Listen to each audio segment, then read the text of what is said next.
We believe the family can survive. We believe the family must survive. I don't know what you think of family life in our society today, but maybe a few facts and figures will give us a pointer. It used to be a fact that the average British family had 2 parents and 2.4 children. 4 family members living happily. Dad went off with someone else. Then there were 3. 3 family members doing the best that they can do. Son got caught dealing drugs. Then there were 2. 2 family members. Life is not much fun. Daughter went off to live with her man. Then there was 1. 1 lonely mother, wishing life had not begun. Finally took an overdose. Now there are none. The British family has changed from where it was even 10 years ago. From 2 parents and 2.4 children, we actually now find that the average British family could have any number of parents between 1 or 2, and the average number of children is 1.8. 4 in 10 marriages end in divorce at present, but that's on the increase all the time, and it in fact has increased by 500% in the last 30 years in England and Wales alone. Out of all households with dependents, 19% are in one-parent families. 420 children every day experience their parents' divorce, and 1/3 of those are under 5. 33% of children lose touch with one parent after divorce. The trend is towards having children outside of marriage. By late pregnancy, only 33% of women were married, 19% had no relationship, and 45% were either cohabiting or in a continuing relationship. There's an increasing number of mothers under 20 years old. By the way, they make very good mothers, generally speaking. But to those mothers, 80% of all children born to them are born outside of marriage. There are about 190,000 so-called legal abortions in any one year. Out of the number of young, homeless, single women, 40% of them leave home for 2 main reasons: sexual abuse and violence. The conception rates among 14-year-olds have risen nearly 50% in the last 10 years.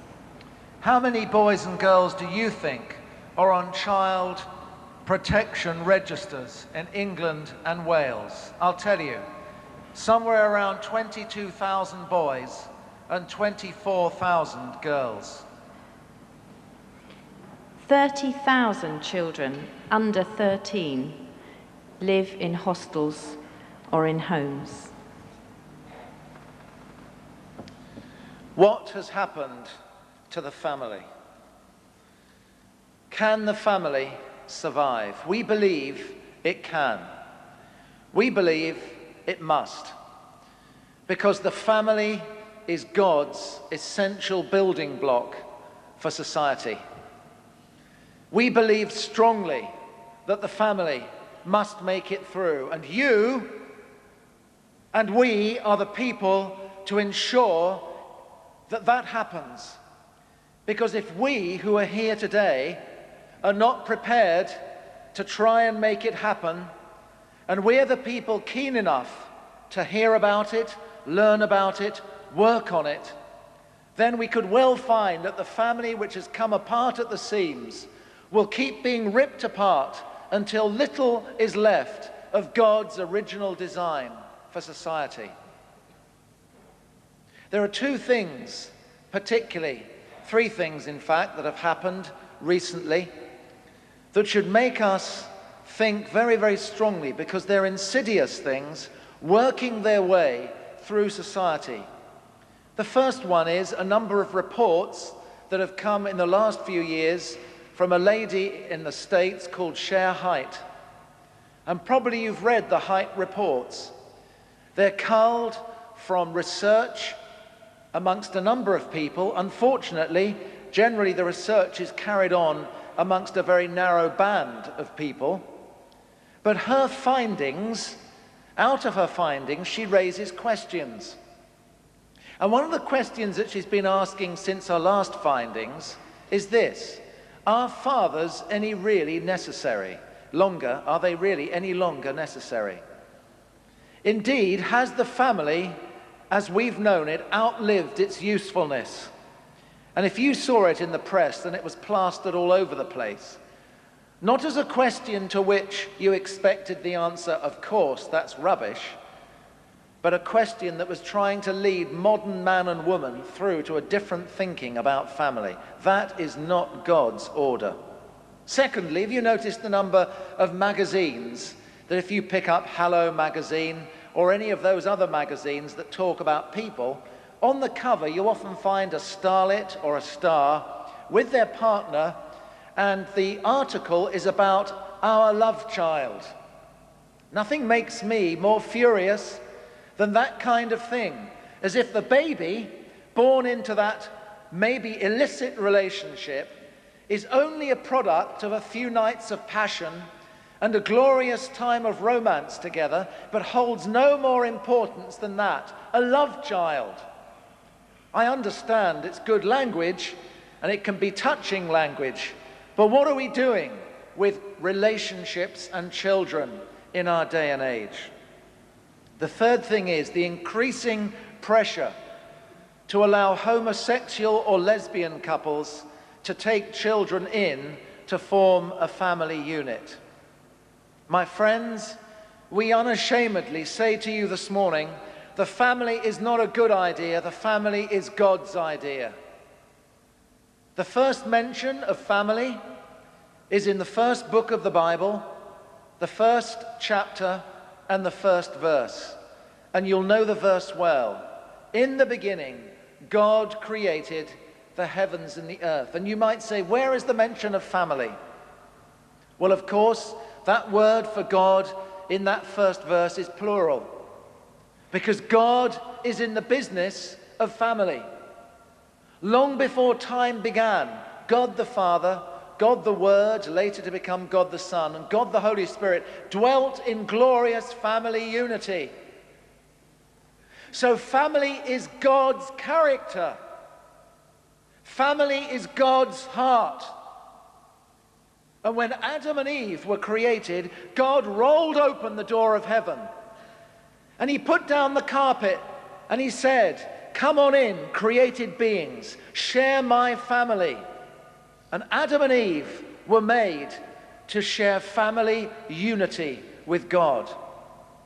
And even when sin came along, God did not reject people from being family, but he spoke strongly about family.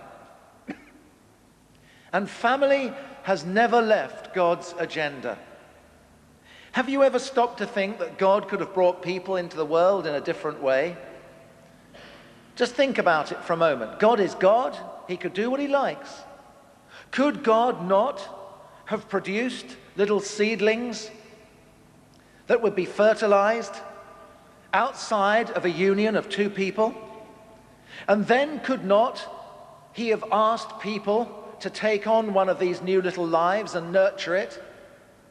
Could God not have created every person as a fully fledged adult? What's to stop him? But as I read my Bible, I read that God chose that people would be born as helpless, defenseless little babies and born into the middle of families where there was a mother and a father to bring that little life up, to stand with the rigors of life, to nurture them, to teach them, to love them, to discipline them. It's not a good idea, it's God's idea. So when we touch the family, we touch the heart of God. You might say, I know that. You're preaching to the converted. Well, if we know it, brothers and sisters, are we putting it into practice? Are we treating our families as if it is part of the heart of God? And so unashamedly, we begin this time this morning with something fairly cold, blunt, straightforward, and it may have sounded very stern. I make no apologies for that, because we have a platform here, that's the idea of these seminars, because of something which we believe in strongly. As we unfold this time together this morning, we will go beyond the facts and we will look at ways that we can make sure that the family indeed can survive. Very, very briefly, let me just bring you two words. Two words in the Bible that speak of family. These words in the Greek. Oikos is the first one, O-I-K-O-S. It's found a number of times, and it means household. And of course you'll remember that the biblical view of household wasn't father, mother, and 1.8 children. It was everybody within the house, probably a lot of relatives, cows, sheep, pigs, and everything else, all together, servants, household. It has a much wider feel than our nuclear family. The second word used for family is patria, P-A-T-R-I-A, which of course speaks of fatherhood or beginnings. But that word, freely translated, means lineage or ancestry. And so throughout the Bible, whenever family is mentioned, it has much bigger connotation than merely the small family unit of which you and I may happen to be part. And so as we look at the family, we can already see that with the kind of family that we've had in the Western world in the last 20, 30, 40, 50, maybe up to 100 years, is very different from the scriptural pattern. Marion will expand that a little further.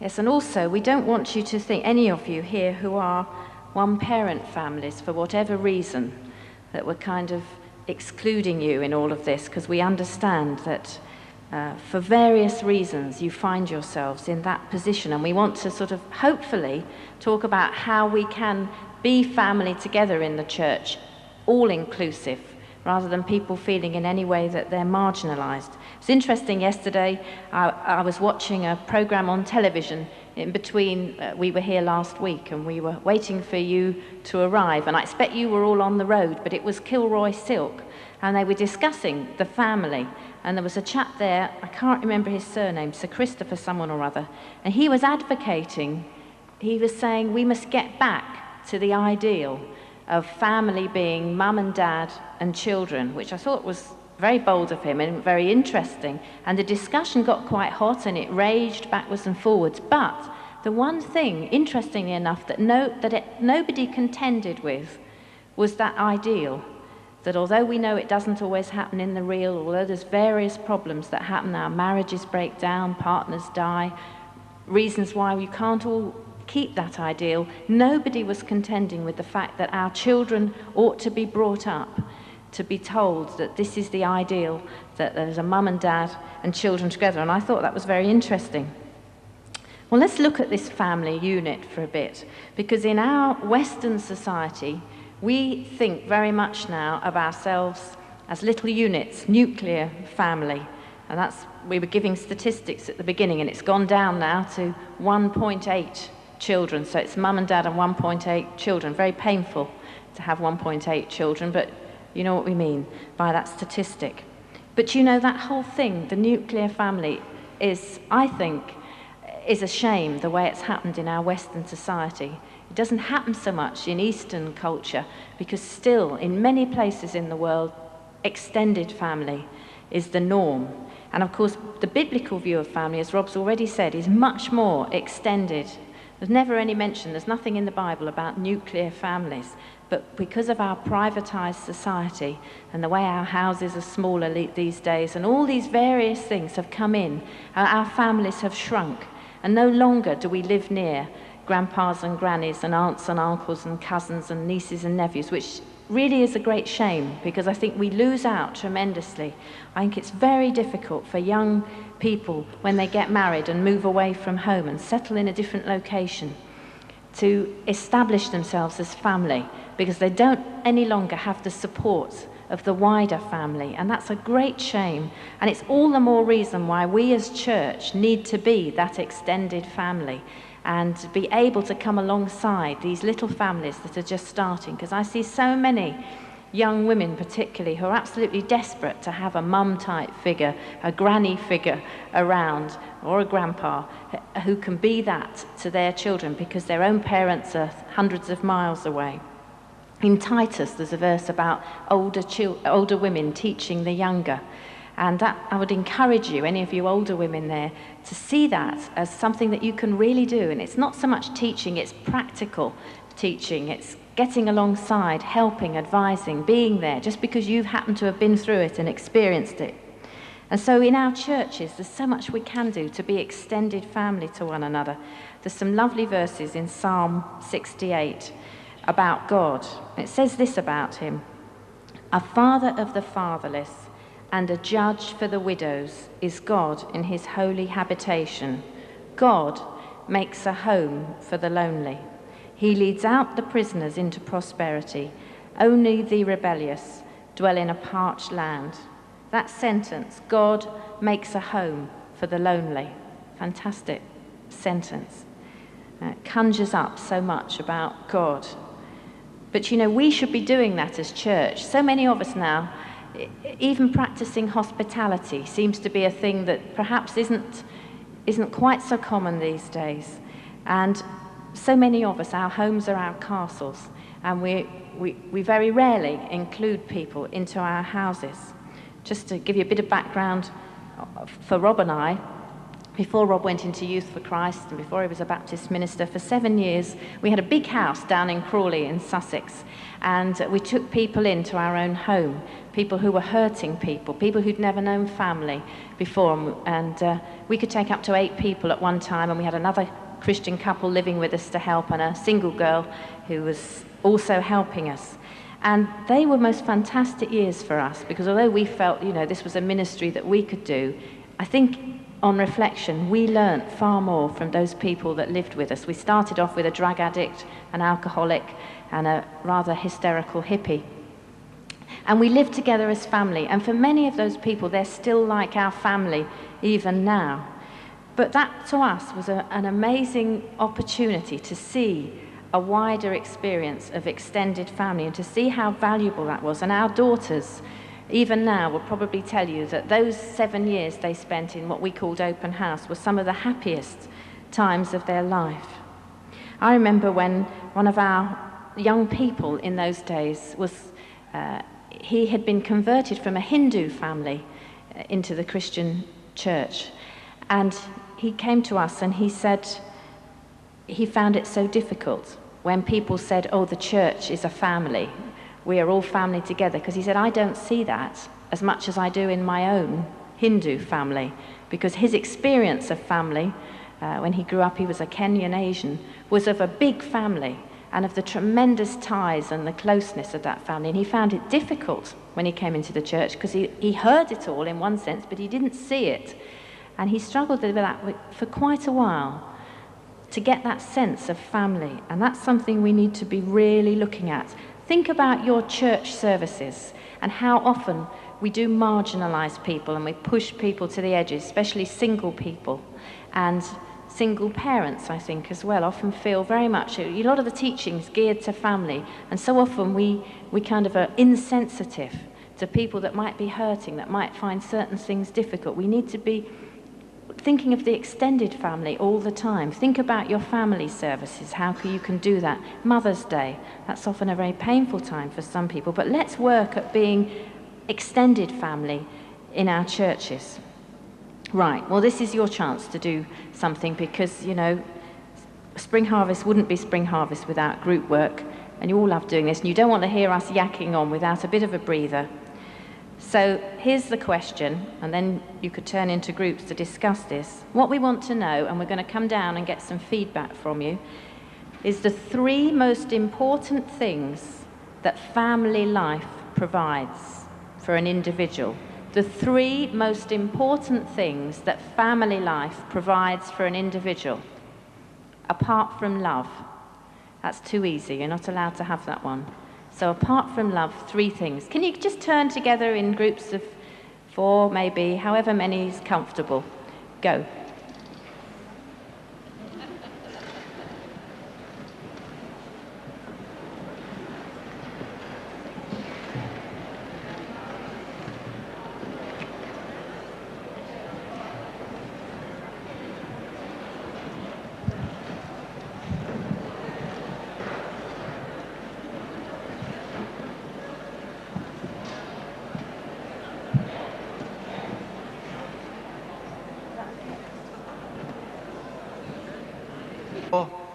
One always, I suppose I'm right-handed, so I always want to go to the right, so I'm going to deny my natural inclinations and go to the left. And come down and look for someone. Please don't be frightened of this thing that I'm holding. When I shove it in your mouth, it really is not too intimidating, so please, I'm not sure where to stop. It's always, this is so interesting. Everybody's trying to look everywhere else. And this guy thinks that I've passed him by. So I wonder whether you've got a list of 3 things down here, please. Security and confidence we've put down here, and companionship and support. And sorry, what's that? That's it. And a teaching environment. We feel that all those things are equally important, really. Thank you. Security, confidence, there we go, love, security, companionship, support. Was it a teaching environment, was it? Teaching environment. Thank you very much indeed. Okay, let's come back onto this side. Did you have anything different, those of you around here? Is there a spokesperson? Yes. The ability to be yourself, or the freedom to be yourself, probably. Yeah, that was the only one different. Okay, the ability to be yourself. Thank you. Yeah, absolutely. Let's come towards the back here. Any pearls of wisdom from the back? Anything different towards the back here? Respect. Respect for one another. Thank you. Anyone else got anything else? Just raise a hand if you've got some. Yes? Fun. Fun. Absolutely. Yes. Somebody down here. Of course, this is the only exercise I ever get. This is fantastic. Acceptance. Acceptance. Thank you. Absolutely. Role models. Very good. Role models. Thank you. Oh, there's now. How are we going to do this? Right. Shout it out. Stability. Thank you. Oh, I can get to you. Physical needs. Physical needs. Physical needs like food, etc. Yes, thank you. Discipline. Oh, great stuff. Discipline. Oh, absolutely right. Sorry, I'm flying off down here now. Go a bit faster, Rob. Sorry, Marion, sorry. Good hang on. exercise for you. A sense of belonging. A sense of belonging, thanks. Marion, could you take notice of those things when you're dealing with me? Thank you very much, okay. Oh, you've been told not to. Oh, right. Getting away from this authoritative corner. Mutual forgiveness. Excellent. Mutual forgiveness, thank you. Not just teaching, but Christian teaching. Thank you. Christian teaching. Anything else? Ah, there's a hand there. I'll come back there. Someone said trust, Rob, from somewhere. Responsibility. Thank you. Responsibility. Absolutely. And somebody else said trust. Do you reckon that list's getting... Oh, no, here's a gentleman over here. Identity. A sense of identity. Thank you. Sense of identity. This is a good list. Nobody's going to weep if you don't, oh yes, sorry, yes. Continuity. That's a good one, thank you. Continuity. Sense of belonging. Guidance. If any of these spellings aren't right, just forgive me, because it's not exactly, I'm only a teacher. It's not my best subject. That's right. Guidance, was it? Guidance. Yes, I remember when I was going out with Marion when she was training to be a teacher, and she was having her final... Don't tell that one, Robert. Yes, I'm going to. She was having her final teaching practice, and she came home when her supervisor was in. She came home and said, I was telling the children about boats, and I mentioned the word yacht, and she said, I think I spelt it wrong. I said, how did you spell it? She said, Y-A-U-G-H-T. Oh dear, sorry to tell tales. That's all right, it's all right. I'll get my own back. Do you think we ought to leave it there for a moment? Yeah, that's a very good list, though. It's an excellent... Just leave it up there for a moment, could you, please? Please, please, please, please. And if you could take this microphone... Turn it off. And so, if you look at that list, I wonder really whether, as we think these things through, you could say that you actually score fairly well on those things within your family, or whether you can see things that may be lacking. Because we want to move from here to talk about how can we ensure that the family survives. Now, in one sense, we can't ensure that anybody else's family survives apart from our love and care within the church and into the community. We can help. But we can ensure that our family survives. And in that sense, we are, as somebody said down here, of course, within a family, we are role models. And as role models of family, we can ensure, to the best of our ability, that the family as God sees it can come through. Now, out of this list, there are three which I've actually got down on an acetate, which I think really are all in here. And I suppose they're what I would say the three basic needs of every human being. So let's think about them for a moment.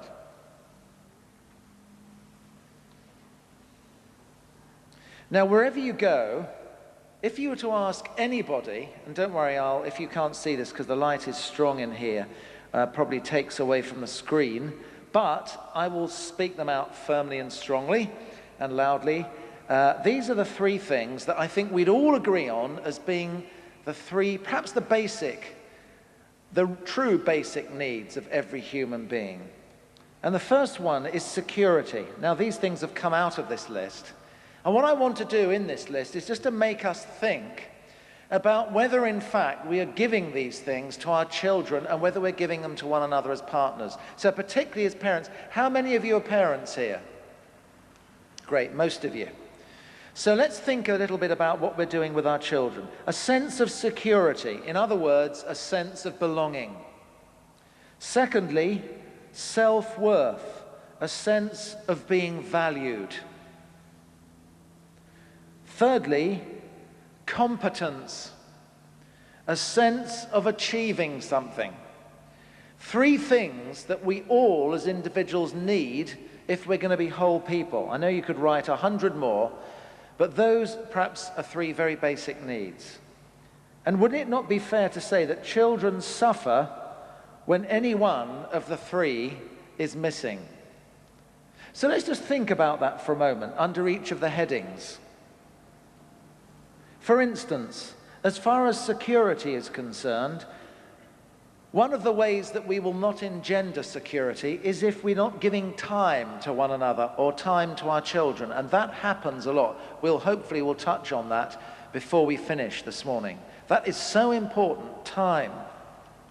Secondly, if there's a lack of love between us as parents, maybe we do love one another, but we seem to fly into rows and we don't express it in front of our children, then security will be narrowed down and it'll be lost. Thirdly, temperamental parents, mood swings, good one day, bad the next. All these things breed an insecurity in our families, not a sense of security. And if insecurity is bred in our children, then they will have a sense of rootlessness. And we've all counseled people who were rootless because they never felt they belonged. We need to make sure our children know that they belong.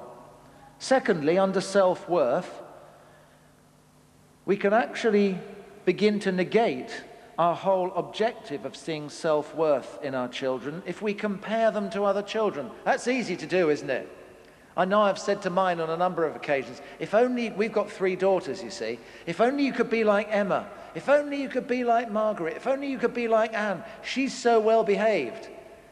But you know very well that they're saying to themselves, if only mum and dad could be like my friend's mum and dad. They're so much kinder, so much nicer. They let them stay out till 3 o'clock in the morning. They let them wear whatever they like. And of course, you always come back and say, yes, but they're not your parents, we are, so that's tough. You're lumbered with us. But let us not go overboard in comparing them, because it will breed inferiority. Secondly, that we don't show love. Self-worth, of course, is built up through love, because we accept them as they are. And if we don't show them love, then our children may need to be counseled by somebody else for rejection. Thirdly, that we don't respect them as individuals. How easy to do our children down, to patronize them. Often we don't show them respect, and if we don't show them respect, rebellion will be the result. They'll need to find respect from somewhere, whatever they do. And then lastly, if we speak negatively, how easy to speak to children negatively about things, and to actually call them names rather than maybe labeling the thing they've done. We actually project that adjective onto their character, and they build up this whole negative view of themselves. Of course, it breeds rebellion, inferiority, and rejection, everything. Thirdly, under the sense of competence, just 4 areas to checklist, if you like. Don't do your children down. How easy it is when we're short-tempered, short on time. If they don't do something well, we tend to do them down rather than doing this next one. We should praise them. We don't praise them. Do you spend good time building your children up, even if they're going through difficult times? Do you build one another up? Thirdly, we often don't entrust them with any kind of responsibility, so they never feel, of course, they never have a chance of sensing whether or not they can achieve anything. And then lastly, I think one of our greatest problems as parents, I speak for Marion and myself anyway, is that we set such very high expectations. And so our children begin to suffer from a sense of lack of achievement because they can't achieve what we want them to achieve. Whether it's in mind or body or spirit, let us not set them over high expectations. Marion.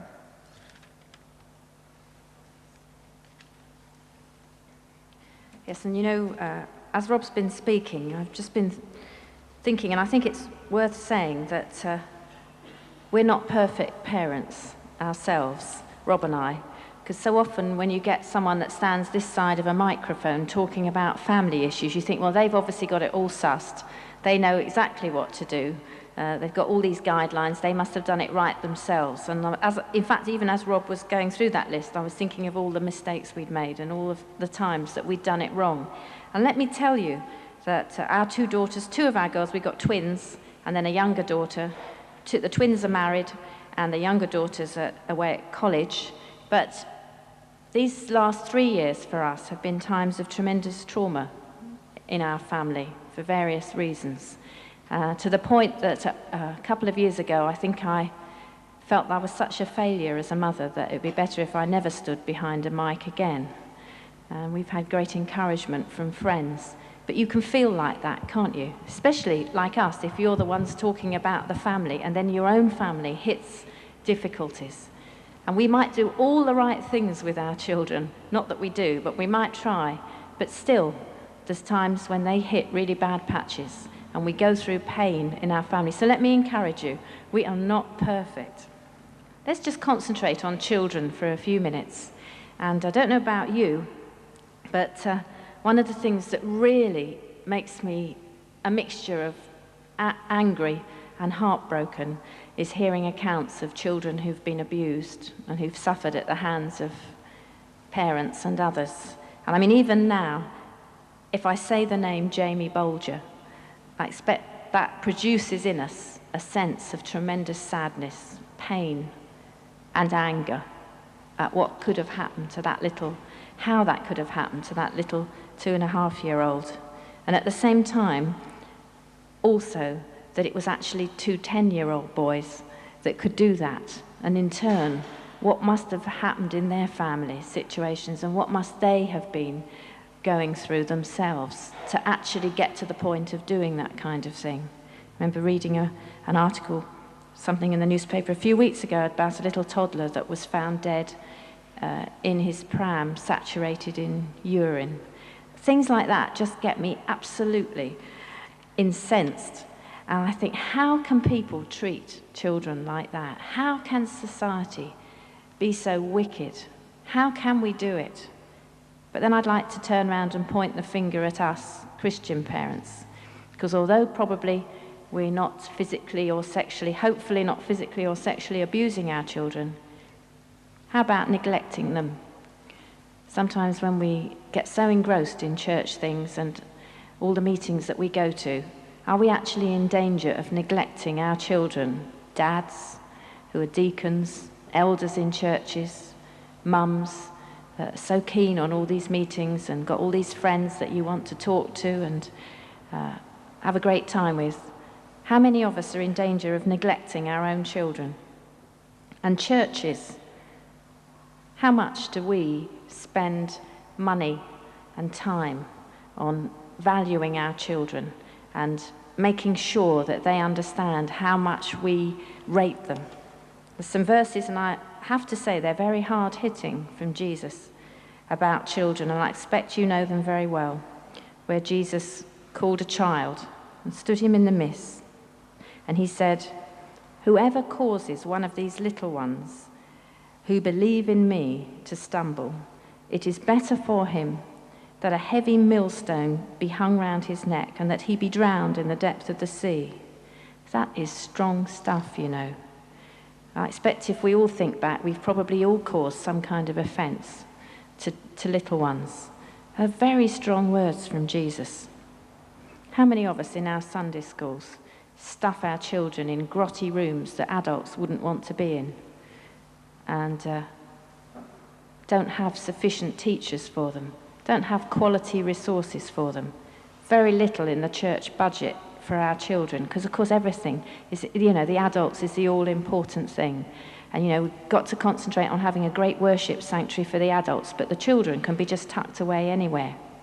How many of us in our churches involve our children in the church service and see them as adults, as individuals having rights and having just as much worth as the adults? Verse 10 of that chapter in Matthew says, "See that you don't despise one of these little ones, for I say to you that their angels in heaven continually behold the face of my Father who is in heaven." Just think about that for a minute. Think of your dear little children that you got to go to the children's work this morning, how good they were when you tried to get them up and get them all dressed and out to breakfast, how gorgeous they are, how well behaved they are. And you thought, that little wretch, you know, I'm going to be late for my meeting now because trying to get these children all sorted out and all arguing with each other, none of them wanting to do what you want them to do. Just think, picture your own children. Their angels are continually looking on the face of the Father. How dare we despise them? How dare we think down of them in our churches? We need to respect our children.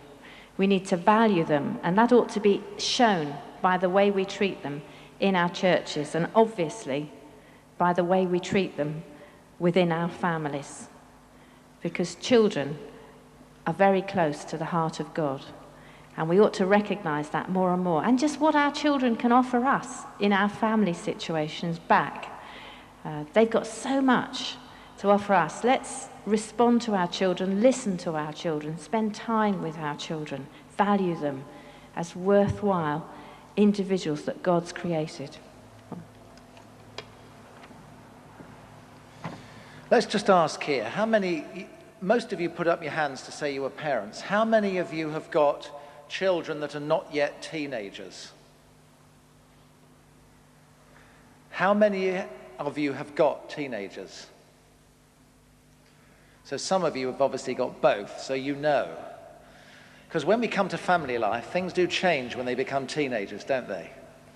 And I'd love to bring you some really good news. You know, you hear young couples, don't you?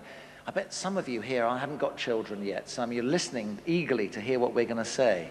Well, let's bring you some really good news. You hear young couples say, oh, you know, these children, by the time we've got them to bed, there's no time left in the evening to ourselves. We're so worn out, it's so difficult. And I sympathize with you, but you wait till they're teenagers. By the time you've got them to bed, there's no time left at all. And when they get even older than that, you're lying awake for another 2 hours when you've gone to bed, hoping they'll come into bed. Things change. They really do. But whichever way we look at it, these glorious lives that God has given to us, through the joys and through the pains, are there for us to nurture. Whether you're 2 parents or whether you're 1 parent, to nurture these young lives. Marion spoke a bit about church. I think the most simple picture of church in the New Testament is the verse where Jesus said, where 2 or 3 are gathered together in my name, I am in the midst of them. That's a simple picture of church, isn't it? Jesus and people. In that case, if you follow my logic, there is a church in my family. If you have 2 people within your family, you're a church, or you're an expression of church. Because if Jesus is there, then here is an expression of togetherness with him. So I'm going to ask you to think with me, just for a few moments, what would you say were the 4 major aspects of church life? And then to look at how we could bring those 4 major aspects of church life into our family life, and therefore to help the family to survive. Number 1 is relationships. We all would agree that there is no church without relationships. 3 pointers for us as parents as we're dealing with our children in the area of relationships. Number 1, we are all forgiven sinners. Let's forget the idea that parents have got it right, the kids have got it wrong. They're the naughty ones, we're the saintly ones. I'm sure you don't feel like that, but we often give that kind of impression, which leads me to the second one, which is we should not be hypocrites. Now, we don't want to open up all the sin of our life onto our kids and tell them the things that trouble us most, but let us be honest enough to say to our children, we failed there, or we do fail there. We're telling you for your own good, but don't think that we're perfect. Because we all, children and parents alike, start, don't we, from the same place, that we've been forgiven by Jesus.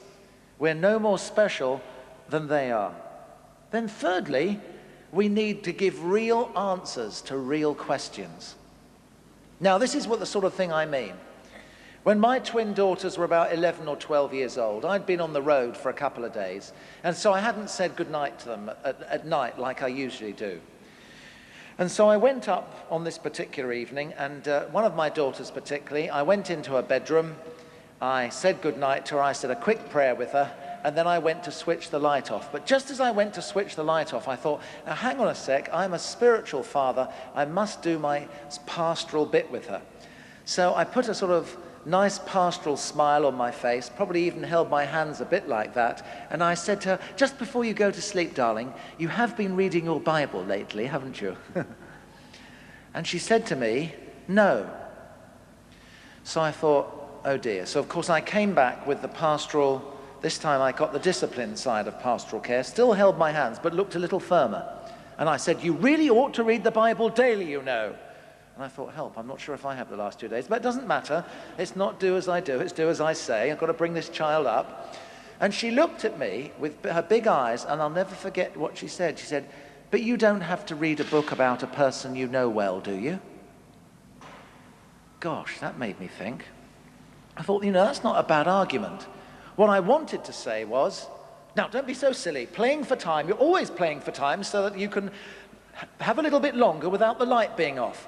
Now, if you just go back to sleep, you naughty girl, stop messing about. I've got to go downstairs, which I did. I wanted to go and watch the television. Sorry, I wanted to go and see Marion. But I wanted to, I mean, I knew that Marion was in the same room, so that was all right. And I wanted to hurry off and to give her some kind of answer like, Of course you've got to read your Bible. Yes, I know you know him well, but you know that reading the Bible. But instead of that, I decided that I would actually forego the television, forego seeing Marion, and spend some time trying to discuss the issue. And an hour later, I turned her light off. And that taught me a lesson. I thought, how often as a father have I tried to brush off questions? Oh, don't waste my time. I'm too busy, or don't be silly. But I believe if we're going to relate to our children, we need to give real answers to their real questions. And that's going to take time and patience. Secondly, the second great aspect of church life is pastoring. Now, do you pastor your children? Can I say that I think my definition of pastoring would be leading people into the heart of God. As a local minister, I see my role, my greatest role, is taking people by the hand and helping them to see God.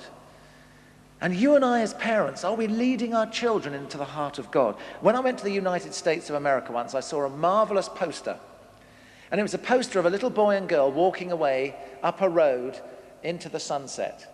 And if some of you are old enough to remember the advert for Start Right shoes, that's what it was like. A little boy and a girl holding hands, walking away. And underneath was this, it said, "Our children are living messages sent to a time we will not see."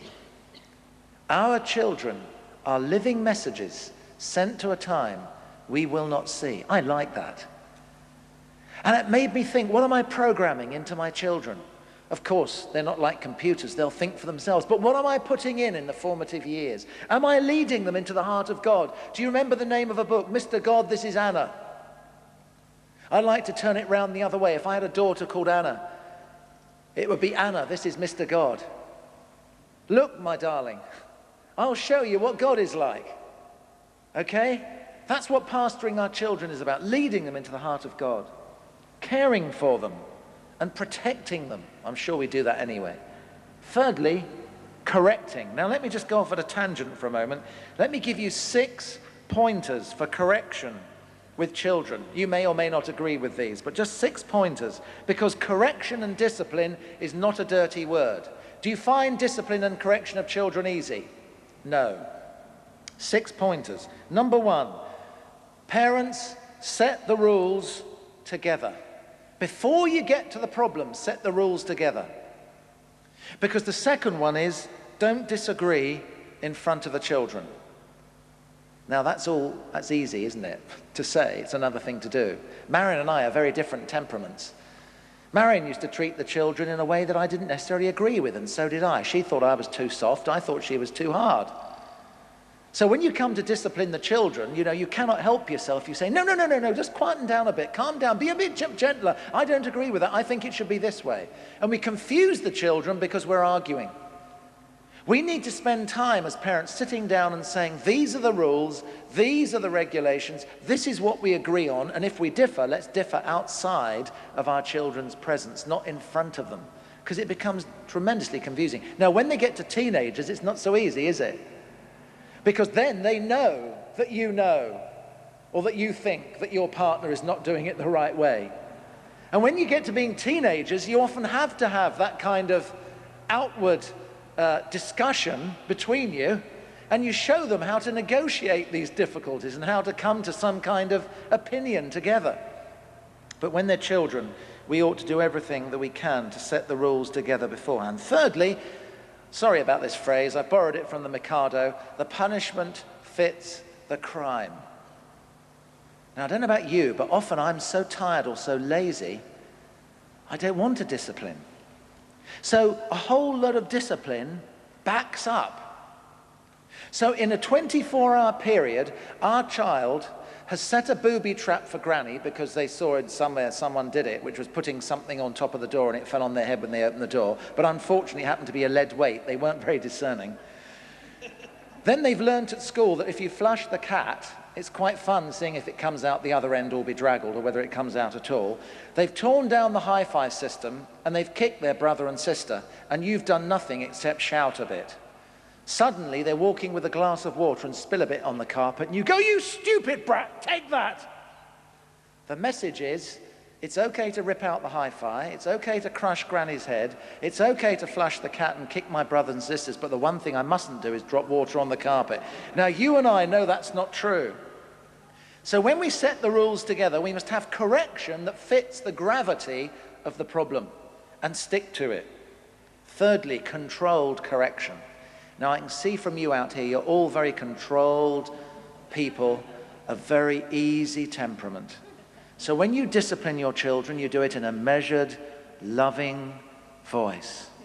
I can hear you now. Darling, please don't do that. Thank you. I'd appreciate it if you didn't. Darling, when you let the handbrake off Daddy's car, we're living on a hill. It tends to go down the hill. Please don't do it again. No. I know what some of you do, like we used to do, and still do sometimes. Don't do that, you little what's it, bang!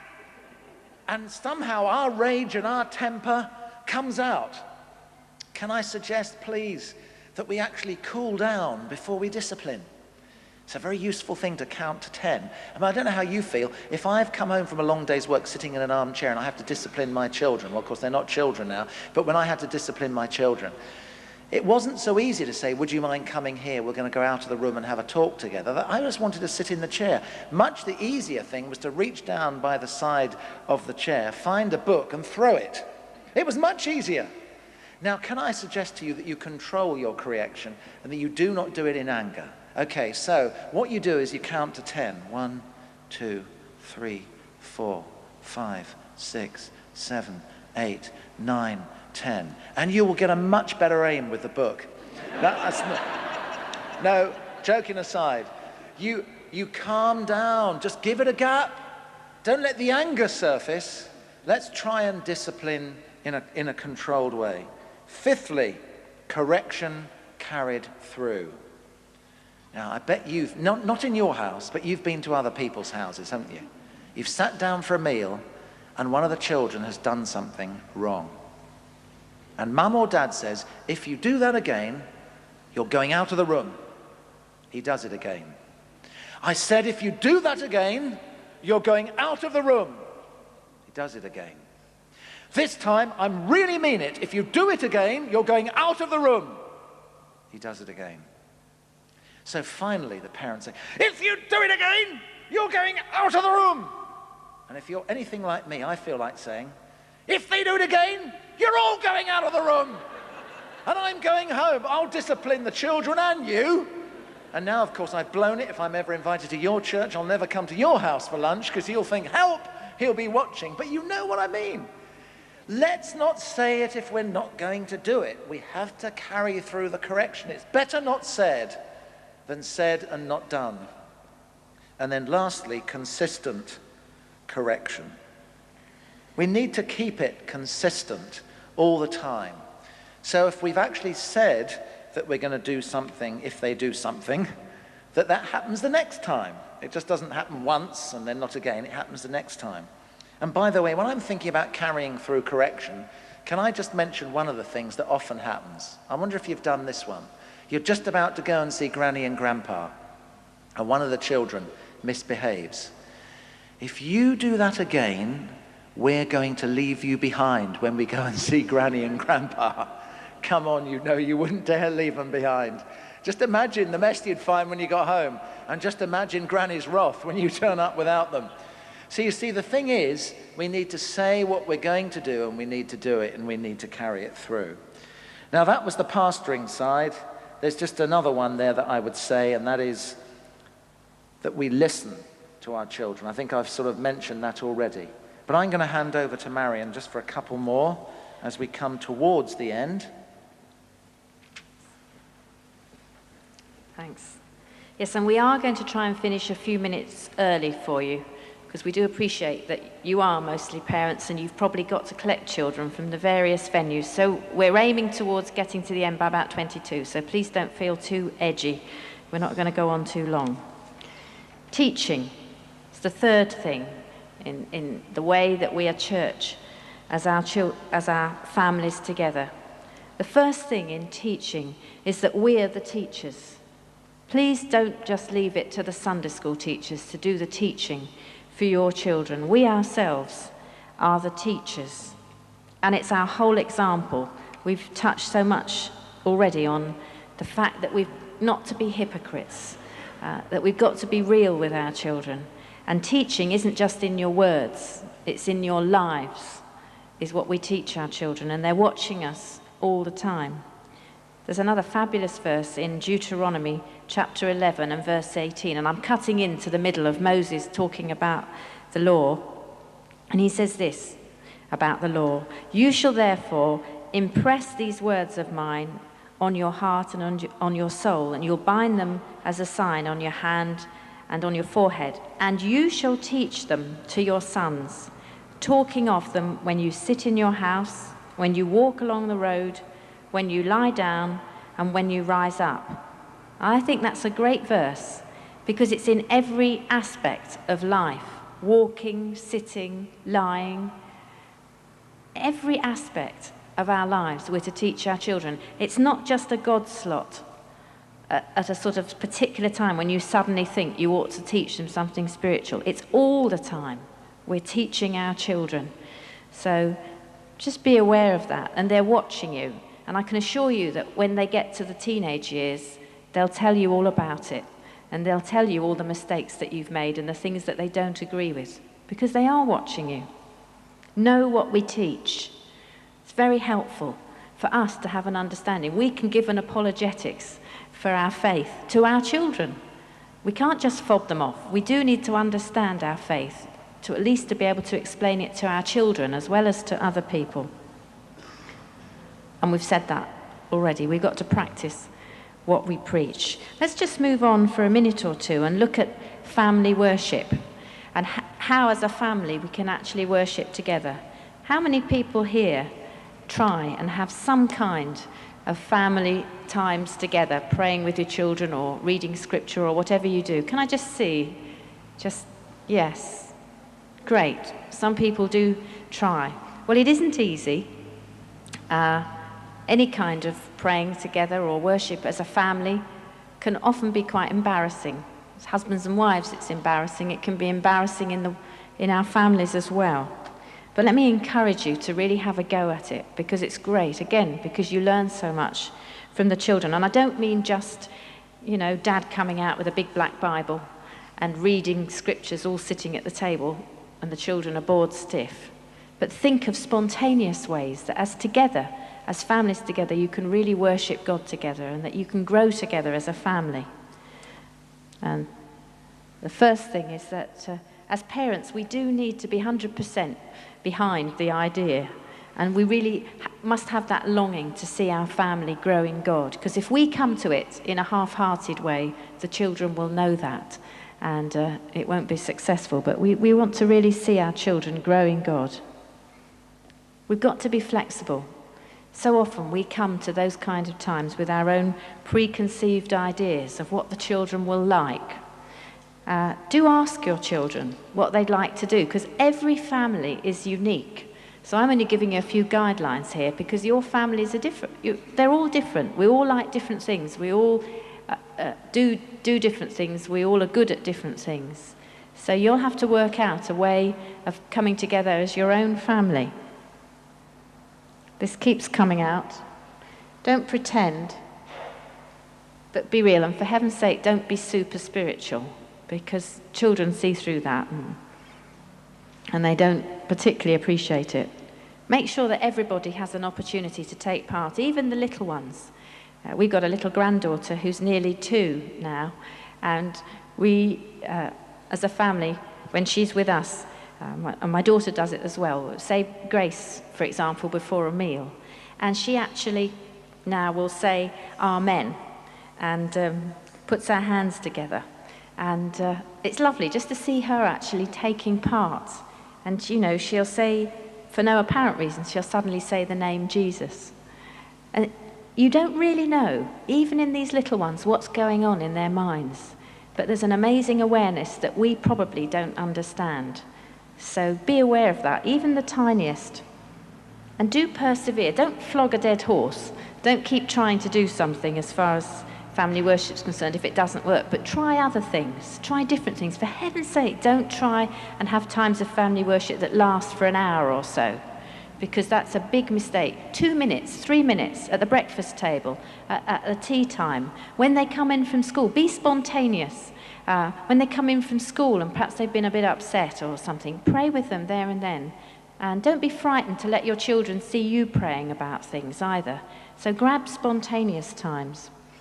I've said that already, that every family is unique. Particularly travelling times are good. When you're in the car, you know, those delightful times when World War III's broken out in the back of the car and you're trying to drive with one hand and whack the ones at the back that are causing all the trouble. We found when our girls were little that playing praise tapes on the car stereo was great, or stories. You can get all kinds of different things. Even talking to them, because it's not so intimidating, because you're not eyeballing them. They're looking at the back of your head. And sometimes they can be much more honest when you're not facing them. And you can even pray together, except for the one who's driving the car. It's best to pray with your eyes open. But lots of different ideas for family worship.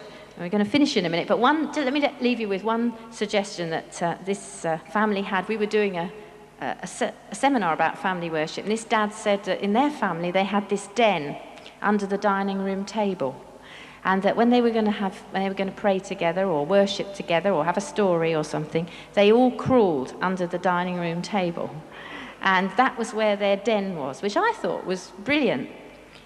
If you've got teenagers, I suggest you don't try that one.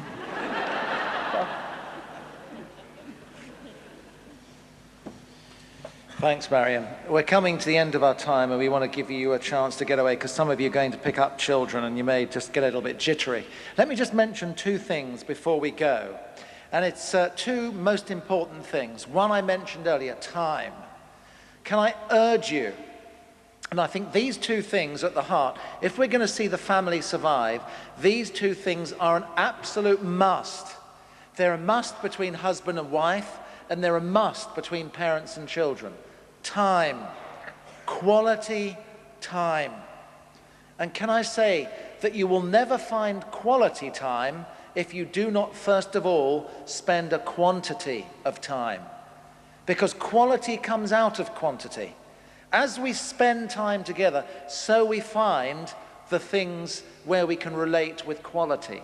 You cannot reach quality just like that, you know. Can I ask you, if you're a dad or a mum, and you know that you're not spending time with your children as you should, as individuals, as well as a group, just do the very simple thing of putting it in your diary.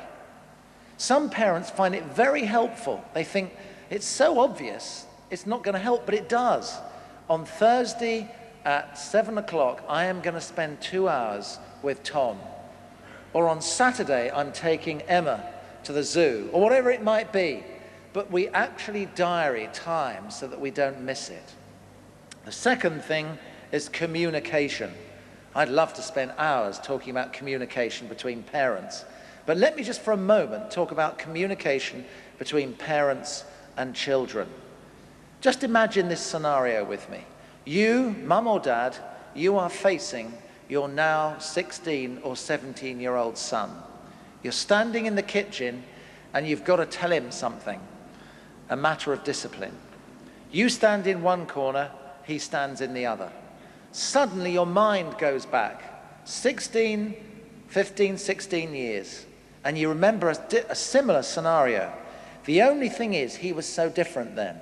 Small, chubby, flaxen hair, big blue eyes, that great big weight of cloth down below, which was shorts, nappies, plastic pants, sagging down to the knees, little legs that went straight down to the ankle, where they suddenly narrowed, and dimples where the knees should be. You see it all, and you remember, all you had to say was, "Mummy says no." And the eyes began to fill up with tears, and hopefully he went and did exactly what you wanted him to do. Suddenly you come back to reality. You're not looking down, you're looking up. There before you, you're not quite sure what it is, but it isn't half big. It's like a block of flats. Its hair's unkempt. You're not quite sure what it's dressed in. It's got something very strange on. It's got great big feet without any shoes on. You look down at them. It's got hairs sprouting out the top of its t-shirt. Never used to be like that. And you know that you can't say, Mummy says no. You know that that won't work. So you choose some, you know, well-chosen phrase like, now you know that we don't like you doing that and you mustn't do that. Please will you tell me that you understand? And what you get is, So you say, what did you say? And what are you really trying to say? Okay, thank you, darling, I quite understand. But you see, the problem with communication is that unless we learn to decode one another's ways of communicating, we'll miss an awful lot. So as parents of teenagers, you have to learn the grunt code. Don't make them say it when you really know what they're trying to say. And that goes for husbands and wives as well. All through, we have to learn the communication pattern that one another are giving. And when we learn that from one another, we can then keep the doors well and truly open. Well now, I know you're not grunters. You've got an awful lot of good things in your families. You've got pain as well. So let's just finish this time by saying we still believe the family can survive, and we believe the family must survive. And I'm sure that with God's help, together, we will do it. Thank you for being so good this morning. We'll see you later.